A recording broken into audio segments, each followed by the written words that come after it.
इंस्टाग्रामच्या अकाउंटवरती सोहम पवार आणि मनीष जाधव अशा दोन व्यक्तींनी गेल्या 18 तारखेला एक इंस्टाग्रामची रील्स बनवली आणि ते रील्स त्यांच्या अकाउंटला पोस्ट केली. का ज्या काही आदिवासी समाजाबद्दल त्याच्यामध्ये अपशब्द वापरले आहेत, महिलांच्या बद्दल देखील अपशब्द वापरलेले आहेत.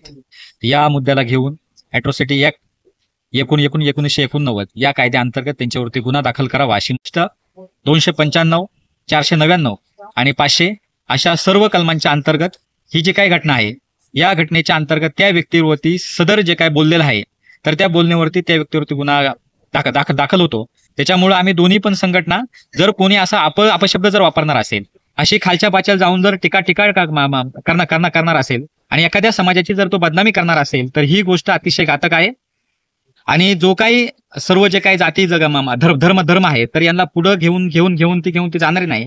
त्याच्यामुळे आम्ही या दोन्ही युवक आणि विद्यार्थी संघटनेच्या वतीनं मागणी करतो का या दोन्ही व्यक्तींवरती म्हणजे कठोरातले कठोर गुन्हे दाखल व्हावे आणि या व्यक्तीला जे काय ती शिक्षा व्हावी.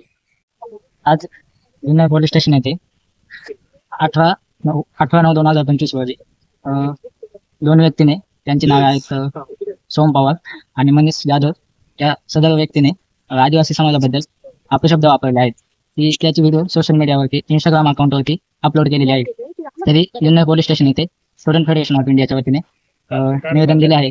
या सदर व्यक्तीनं ॲट्रॉसिटी अंतर्गत गुन्हा दाखल करण्यात यावा. जनशक्ती YouTube चॅनेलला सबस्क्राईब करून बेल आयकॉनवर क्लिक करायला विसरू